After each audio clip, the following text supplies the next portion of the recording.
Neuroscience भन्छ where focus goes energy flows, अर्थात् हाम्रो दिमागले भनेको हामीले फोकस गरेका कुरालाई प्रायोरिटी दिन्छ। त्यसैले भिजुअलाइजेसन केवल एउटा इमेजिनेसन होइन, यो फोकसलाई कन्ट्रोल गर्ने प्रोसेस हो। नमस्ते, म मीना तामाङ, मेरो युट्युब च्यानलमा यहाँहरूलाई स्वागत छ। हामीले जीवनमा बुझ्नै पर्ने कुरा के रहेछ त भन्दाखेरि चाहिँ सपना देख्नु मात्रले पर्याप्त हुँदैन, मेहनत गर्नुले मात्र पनि पर्याप्त हुँदैन। सफलता त्यो बेला प्राप्त हुन थाल्छ जब भिजन स्पष्ट हुन्छ र एक्सन निरन्तर हुन्छ। भिजुअलाइजेसनको पावर पनि यही हो भन्ने कुरालाई हामीले बुझ्न एकदमै जरुरी छ। योभन्दा अगाडिको भिडियोमा मैले भिजुअलाइजेसनको सिम्पल उदाहरण प्लस मेरो आफ्नै अनुभवहरूलाई सेयर गरेकी थिएँ भने आजको यस भिडियोमा भिजुअलाइजेसनले काम गर्नुको पछाडि साइन्स के छ, हाम्रो दिमागले कसरी काम गर्छ अथवा दिमागको सिस्टम के हो भन्ने बारेमा पनि मैले आफूले जाने बुझे अनुसारको कुराहरूलाई सेयर गर्ने प्रयास गर्नेछु। भिजुअलाइजेसनले कसरी काम गर्छ, त्यसको पछाडिको साइन्सलाई बुझ्नको लागि फर्स्ट हामीले हाम्रो दिमागको सिस्टमलाई बुझ्न जरुरी छ। त्यसका लागि सबैभन्दा पहिलो भनेको चाहिँ दिमागको परिवर्तन हुने क्षमता अर्थात् न्युरोप्लास्टिसिटी। साधारणतया हामी सोच्छौँ कि हाम्रो दिमाग एकपटक बनिसके पछाडि त्यसको क्षमता फिक्स हुन्छ भन्ने सोच्छौँ, तर आधुनिक न्युरोसाइन्सले यो पत्ता लगाइसकेको छ कि दिमागमा चाहिँ परिवर्तन हुन सक्ने क्षमता छ। त्यसलाई न्युरोप्लास्टिसिटी भनिएको छ। अर्थात् हामी जुन कुराको बारेमा चाहिँ हामी एकदमै बारम्बार सोच्छौँ, त्यसको बारेमा कल्पना गर्छौँ, हाम्रो दिमागले त्यही सम्बन्धी न्युरल पाथवेज चाहिँ एकदमै बलियो बनाउँदै जान्छ भन्ने कुरालाई पत्ता लगाइसकेको छ। न्युरल पाथवेज भनेको चाहिँ सिम्पल्ली हामीले बुझ्नु पर्दाखेरि चाहिँ मानौ एउटा जङ्गलमा पहिलो पटक हामी गइरहेका छौँ भने त्यहाँ हामीले सजिलै बाटो भेटाउन सकिँदैन। त्यहाँ हामीले यो बुट्यानहरू भयो, झारपात, घाँसहरूलाई साइड लगाउँदै बिस्तारै त्यसबाट हिँड्नलाई पहिलो पटक हामीलाई एकदमै धेरै गाह्रो हुन्छ। तर त्यही बाटो दोस्रो चोटि तेस्रो चोटि गरेर पटक जब हामी त्यही बाटो हिँड्छौँ तब त्यो बाटो बिस्तारै अलिक फराकिलो हुँदै जान्छ र बारम्बार हिँडिरहँदाखेरि पक्कै पनि त्यो एक दिन त्यो बाटो अलिक स्मुथ हुँदै अलिक फराकिलो हुन्छ र त्यो बाटो हुँदै यात्रा गर्नको लागि हामीलाई त्यो बाटो हिँड्न पनि एकदमै सजिलो हुँदै जान्छ। हो त्यसरी नै जब हामीले कुनै पनि नयाँ कुरा सोध्छौँ, बारम्बार त्यही कुरा कल्पना गर्छौँ, अभ्यास गर्छौँ भने त्यससँग सम्बन्धित हाम्रो दिमागको त्यो कनेक्सन एउटा न्युरल कनेक्सनहरू पनि बलियो हुँदै जाने रहेछ र न्युरल पाथवे एकदमै स्ट्रङ हुँदै जाने रहेछ। दिमागको यो सिस्टमलाई हामीले सिस्टम वाइज नबुझेको भए पनि हामी सबैको अनुभवमा यो कुरा हामीलाई थाहा छ कि कुनै पनि नयाँ चिज सिक्नको लागि सबैभन्दा सुरुमा हामीलाई पक्कै पनि गाह्रो भएको हुन्छ। साधारण रूपमा साइकल सिक्नै भनौँ न, पहिलोचोटि साइकल या बाइकहरू सिक्दाखेरि हामीलाई कति धेरै गाह्रो हुन्छ। त्यो जङ्गलको बाटो छिछोल्दै पसेको जस्तै त्यहाँ पनि हामी एकदमै सुरुमा एकदम गाह्रो हुन्छ, तर बिस्तारै प्र्याक्टिस गर्दै जाँदाखेरि एक दिन हामीले अटोमेटिक चलाउन सक्ने अवस्थामा हामी पुग्छौँ। त्यो भनेको के रहेछ त भन्दाखेरि चाहिँ हामीले साइन्टिफिकल्ली दिमागको सिस्टमले त्यसरी काम गर्छ भन्ने नबुझे पनि हामीले हाम्रो अनुभवमा त्यो कुरालाई हामी सबैले नर्मली अनुभव गरिसकेका छौँ। आफ्नो लक्ष्य अचिभ गर्न, कुनै पनि स्किलमा मास्टरी गर्न होस्, रिलेसनमा सक्सेस पाउनको लागि या आफ्नो निश्चित लक्ष्य प्राप्त गर्नको लागि बारम्बार त्यही कुराको भिजुअलाइज गर्छौँ, तब हाम्रो न्युरोन सेम चिजको लागि फायर हुन्छ, तब न्युरल कनेक्सन पनि एकदमै स्ट्रङ हुँदै जाने हुन्छ। र जब वास्तविक टाइम आउँछ त्यो मुभमेन्ट गर्ने, तब हाम्रो दिमागलाई लाग्छ कि यो काम त मैले अलरेडी नै गरिसकेको छ जस्तो हाम्रो दिमागले अनुभव गर्छ र वास्तवमै गर्ने बेलामा त्यो काम एकदमै काम भएर एकदमै आनन्दले शान्तिपूर्वक गर्न सक्ने अवस्था आउँछ।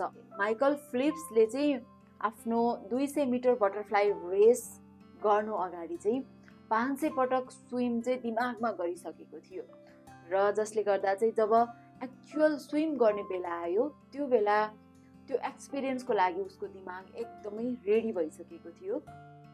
त्यसैले त्यो स्विम पनि एकदमै सक्सेसफुल भएको थियो। त्यसैले भिजुअलाइजेसन गर्दा केवल हामीले इमेजिनेसन एउटा त्यो दिमागमा देखिरहेका मात्र हुँदैनौँ, यसले भविष्यमा पर्फर्मेन्स गर्नको लागि एकदमै तयार गरिराखेका हुन्छन्।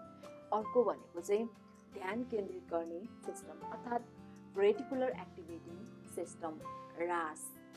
हाम्रो दिमागमा भनेको चाहिँ एउटा फिल्टरिङ सिस्टम हुन्छ जसलाई रेटिकुलर एक्टिभेटिङ सिस्टम भनिन्छ। यसको मुख्य काम भनेको चाहिँ हाम्रो दिमागमा आउने लाखौँ जानकारीहरू मध्ये कुन कुरामा ध्यान दिने भनेर फिल्टर गर्नु हो। किनकि यदि दिमागले सबै कुरालाई बराबर ध्यान दिन थाल्यो भने पक्कै पनि हामी तुरुन्तै ओभरवेल्म हुन्छौँ नि त, होइन? हाम्रो दिमागले त्यो सबै कुरालाई बराबर फोकस गर्यो भने पक्कै पनि दिमागले थेक्न सक्दैन। त्यसैले रेटिकुलर एक्टिभेटिङ सिस्टमले चाहिँ यो निर्णय गर्छ कि कुन कुरा महत्त्वपूर्ण छ, कुन कुरा महत्त्वपूर्ण छैन भन्ने कुरालाई चाहिँ डिटरमाइन गर्छ। जब हामी कुनै पनि लक्ष्यलाई बारम्बार भिजुअलाइज गर्छौँ तब हाम्रो दिमागले चाहिँ त्यो कुरालाई महत्त्वपूर्ण मान्न थाल्छ। त्यसपछि रासले त्यही सम्बन्धी अवसरहरू, त्यही सम्बन्धी जानकारी र सम्भावनाहरू पहिलेभन्दा धेरै एक्टिभ गर्न थाल्ने हुन्छ। रासलाई चाहिँ साधारण रूपमा बुझ्नु पर्दा मानौ हजुरले एउटा अरेन्ज आइफोन किन्ने सोच बनाइरहनु भएको छ भने तुरुन्तै के हुन्छ त? तुरुन्तै त्यसपछि जहाँ अरेन्ज आइफोन छ त्यहाँ हजुरको ध्यान जान थाल्छ। साथीभाइसँग भएको अरेन्ज आइफोन, बाटोमा हिँड्दै गर्दा कसैले बोकेको अरेन्ज आइफोन, पसलमा भएको अरेन्ज आइफोन भयो। हुँदा टिभी हेर्दै गर्दा त्यहाँ टिभीमा कसैले अरेन्ज आइफोन बोकेको छ भने त्यो अरेन्ज आइफोनमा पनि तुरुन्तै ध्यान केन्द्रित हुन्छ। भन्नाले अरेन्ज आइफोन पहिला जति यादै नगरेको अरेन्ज आइफोन जब किन्ने भनेर सोच्नुभयो त्यसपछि जताततै अरेन्ज आइफोन देखिन थाल्ने हुन्छ। यस्तो किन हुने रहेछ त भन्दा हाम्रो दिमागको एउटा फिल्टरिङ सिस्टम रास एक्टिभ हुने रहेछ। जब रास एक्टिभ हुन्छ, रासले हामीले फोकस गरेका कुराहरूलाई देखाउने काम गर्छ।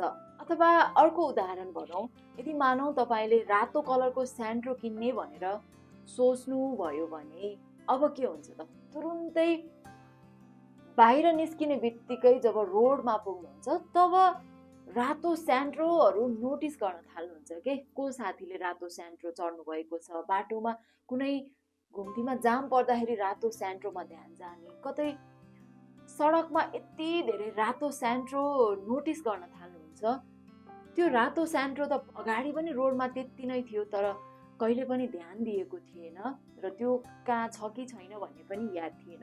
तर जब किन्ने सोच्नुभयो त्यसपछि जताततै रातो स्यान्ड्रो देखिन्छ। अर्थात् भन्नाले हाम्रो दिमागले जे कुराको बारेमा थोरै फोकस गर्छ, हाम्रो रासले चाहिँ त्यो कुरालाई जताततै त्यो भयभरको कुरालाई देखाउने काम गर्छ। अब कुरा आउँछ रासको भिजुअलाइजेसनसँग के सम्बन्ध छ त? जब हामी कुनै पनि कुरा बारम्बार भिजुअलाइज गर्छौँ तब हाम्रो ब्रेनले त्यो कुरालाई चाहिँ महत्त्व दिन थाल्छ। त्यो सिग्नललाई चाहिँ एकदमै महत्त्वपूर्ण हो भन्ने सोच्न थाल्छ र त्यही सम्बन्धी अपर्च्युनिटिजहरू देखाउन थाल्छ। जस्तो कि मानौ मैले चाहिँ एकदमै कन्फिडेन्टली स्टेजमा बोलेको भिजुअलाइज बारम्बार गर्छ भने अब त्यो मेरो रास सिस्टमले अथवा मेरो दिमागको सिस्टमले चाहिँ के बुझ्छ भन्दाखेरि एउटा महत्त्वपूर्ण सिग्नलको रूपमा त्यो कुरालाई लिन्छ र त्यही सम्बन्धी अपर्च्युनिटिजहरू, जानकारीहरू, सम्भावनाहरू पुरै नोटिस गराउने काम गर्छ। भिजुअलाइजेसन भनेको चाहिँ संसारै बदल्ने चिज होइन कि यसले हाम्रो अटेन्सन सिस्टमलाई बदल्छ, हाम्रो ध्यानलाई बदल्छ र ध्यान बदलिँदा हाम्रो जीवनको दिशा पनि त बदलिन सक्छ। त्यसैले यो बुझ्न जरुरी। जिम क्यारीले आफैलाई $10 मिलियन को चेक दिएको थियो र हरेक दिन भिजुलाइज गर्थ्यो, त्यो चेक हेर्थ्यो अनि आफ्नो रासलाई एक्टिभेट गर्थ्यो। त्यसपछि बिस्तारै बिस्तारै अपर्च्युनिटिजहरू देख्न थाल्यो, त्यो अडियन्सलाई देख्न थाल्यो। जुन पहिला मिस भइरहेको थियो त्यो अपर्च्युनिटिजहरू देख्न थाल्यो, त्यो लेभलको मोटिभेसन, त्यो लेभलको डिसिप्लिन, त्यो लेभलको आइडियाहरू त्यो दिमागमा बिस्तारै बिस्तारै आउन थाल्यो। को भनेको चाहिँ 5 सेन्स प्लस इमोसन जोड्दाखेरि चाहिँ मसल मेमोरी डेभलप हुन्छ। जब हामी भिजुअलाइजेसन गर्छौँ, आफ्नो 5 सेन्सलाई पुरै एक्टिभेट गरेर सुन्ने, देख्ने, महसुस गर्ने, त्यो गहिरो भावनासँग जोड्छौँ, तब त्यो चाहिँ कल्पना रहँदैन कि वास्तवमै त्यसलाई चाहिँ हाम्रो दिमागले रियालिटीमा भएको अनुभव ठान्ने रहेछ। त्यसपछि शरीरमा पनि त्यही अनुसारको केमिकलहरू रिलिज हुन थाल्छ र त्यही फिलिङ डेभलप हुँदै जान्छ। त्यही प्रकारको एउटा मसल मेमोरी पनि डेभलप हुन्छ।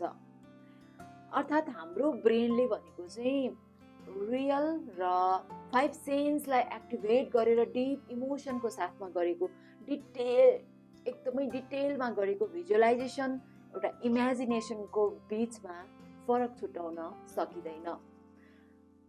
हाम्रो ब्रेनले त्यो डिप इमेजिनेसनलाई पनि जब एकदमै डिटेलमा इमेजिनेसन गर्छौँ, भिजुअलाइजेसन गर्छौँ, त्यसलाई पनि रियल अनुभवको रूपमा लिन्छ र वास्तवमै मोटर कर्टेक्स, एउटा इमोसनल सेन्टर, न्युरल सर्किट्स चाहिँ एक्टिभेट हुन्छन् र एकदमै त्यस्तै गरी जसरी वास्तविक अनुभव हुँदा हुन्छ, फिजिकल प्र्याक्टिसले जसरी एक्टिभेट गराउँछ, त्यसरी नै मेन्टल रिहर्सलले पनि सेम कुरा एक्टिभेट गराउँछ। हार्वर्ड मेडिकल स्कुलमा गरिएको एउटा एक्सपेरिमेन्टमा सुरुमा कहिले पनि पियानो नबजाएका मानिसहरूलाई छानिए। त्यसपछि उनीहरूलाई 3वटा फरक फरक ग्रुपमा विभाजन गरेर राखियो। पहिलो ग्रुप फिजिकल प्र्याक्टिस ग्रुप, अर्थात् उनीहरूलाई 5 दिनसम्म चाहिँ हरेक दिन 2 घन्टाको दरले फिजिकली त्यो पियानो बजाउने प्र्याक्टिस गर्न लगायो। अर्को मेन्टल प्र्याक्टिस ग्रुप, अर्थात् उनीहरूलाई चाहिँ त्यो पियानो छुनै नपरिकन एकदमै मेन्टली प्र्याक्टिस गरायो, जहाँ चाहिँ पियानो त्यो थिचिरहेको साउन्ड सुन्दै गरेको एकदमै विविध डिटेलमा चाहिँ इमेजिनेसन, कल्पनामा मेन्टली रिहर्सल गर्न लगायो 5 दिनसम्म, दिनको 2 घन्टा।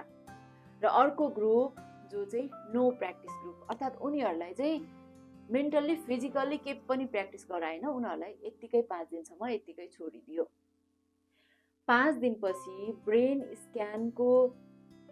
जब ब्रेन स्क्यान गरेर हेर्दा त्यसमा फिजिकली प्र्याक्टिस गर्ने ग्रुपको मोटर कर्टेक्स एक्टिभेट भयो। त्यो एक्सपेक्टेड कुरा हो। जसले फिजिकल मेन्टल दुवै गरेन, उनीहरूकोमा केही पनि चेन्ज आएन। र अचम्मको कुरा के आयो त भन्दाखेरि चाहिँ जसले चाहिँ केवल इमेजिनेसनमा, केवल मेन्टली रिहर्सल गरेको थियो, उनीहरूको पनि लगभग फिजिकली प्र्याक्टिस गरेको जत्तिकै मोटर कर्टेक्स मुभमेन्ट भएको देखियो। मतलब हाम्रो दिमागले चाहिँ फिजिकली प्र्याक्टिस गरेको र मेन्टली प्र्याक्टिस गरेको बिचमा फरक छुटाउन सकिँदैन भन्ने कुरा यहाँबाट प्रमाणित भइसकेको छ। त्यसैले जब हामीले अचिभ गर्न चाहेको कुरालाई बारम्बार भिजुअलाइज गर्छौँ, हाम्रो ब्रेनले रियलमा नै प्र्याक्टिस गरेको जस्तो लाग्छ र वास्तविक रूपमा नै जब हामी त्यो कुरा गर्न जान्छौँ, हाम्रो माइन्ड अलरेडी नै एकदमै त्यो प्रति चाहिँ प्रिपेयर भइसकेको हुन्छ। मेन्टल रिहर्सलले पनि वास्तवमै हाम्रो मसल मेमोरी पनि डेभलप गराउने काम गर्छ। त्यसैले विभिन्न एक्सपेरिमेन्ट र रिसर्चहरूबाट, धेरैवटा एक्सपेरिमेन्टहरूबाट यो प्रमाणित भइसकेको छ कि हाम्रो दिमागले भनेको इमेजिनेसन र रियल बीच एउटा विविध डिटेलमा गरेको इमेजिनेसन र रियल बीच फरक छुटाउन सक्दैन। त्यो मेन्टली रिहर्सल गरेको कुरालाई पनि फिजिकली प्र्याक्टिस गरेको बराबरै दिमागले लिने हुँदाखेरि चाहिँ हाम्रो भिजुअलाइजेसनले चाहिँ एकदमै ठुलो रोल खेलेको हुन्छ हामीलाई आफ्नो लक्ष्य अचिभ गर्नको लागि। त्यसैले भिजुअलाइजेसनको साइन्सलाई बुझ्न जरुरी छ।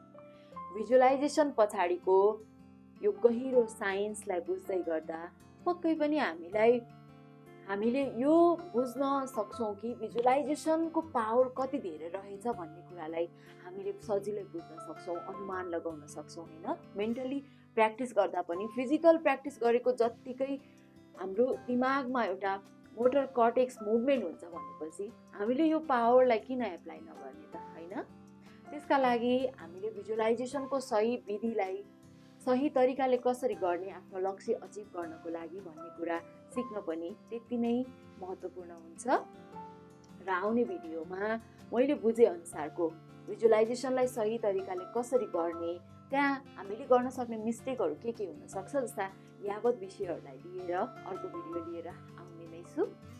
आजको लागि भने यति नै। हजुरहरूलाई आजको यस भिडियो कस्तो लाग्यो कृपया मन परेको खण्डमा लाइक, कमेन्ट र सेयर पनि गरिदिनु होला र यदि नयाँ हुनुहुन्छ भने सब्सक्राइब पनि गरिदिनु होला। यतिन्जेलसम्मका लागि मेरो यो भिडियोको लागि हजुरहरूको यो अमूल्य समय प्रदान गरिदिनु भएकोमा हजुरहरूलाई धेरै धेरै